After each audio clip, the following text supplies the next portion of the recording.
In the shadows of forgotten legends, fear still breathes.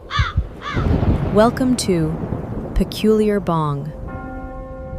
We picture him ruling a fiery abyss since the dawn of creation, a supreme architect of evil with red horns and a pitchfork. But walk through the sun-bleached archways of ancient Mesopotamia, and you find a world completely devoid of a singular, all-powerful devil. Early humanity feared something much more localized: chaotic, formless desert spirits, diseases, and fractured terrors that held no unified hierarchy. To trace the origins of a single cosmic enemy, we have to look to the earliest scriptural records of the Hebrew Bible. Buried in the text of these decaying ancient manuscripts lies a reality that upends our modern theology. In the original Hebrew, the Satan isn't a proper name at all. It acts as a lowercase title for a specific office in the heavenly court.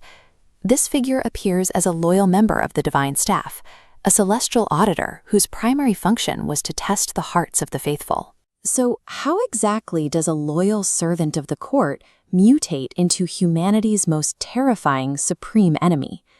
The shift begins in the massive stone ruins of the Persian Empire, where Zoroastrian philosophy introduced a universe locked in a brutal, eternal war between absolute light and absolute dark.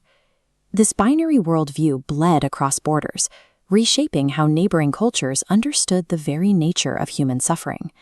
But this abstract concept of an eternal war now needed a singular, recognizable physical face to strike fear into the masses. They found that face in Pan, the half-goat nature god of the Greeks, whose wild features represented an earthly side of humanity that the early church sought to suppress. By systematically demonizing these pagan symbols, the expanding church successfully recast a beloved guardian as a nightmare. They merged the horns, the hooves, and the animalistic tail into the definitive, terrifying icon we recognize today. Once evil was given this recognizable physical form, it became a psychological weapon, a way to point at one's neighbors, outsiders, or heretics and label them as literal agents of darkness. Humanity's ultimate villain was now fully assembled and unleashed upon the world.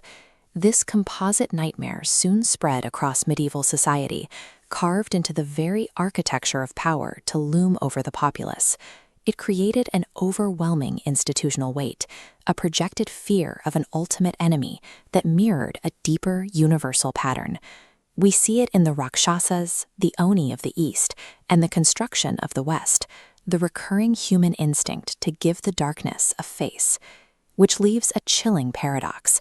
Did humanity's greatest enemy actually fall from grace, or is he the most successful invention of our imagination?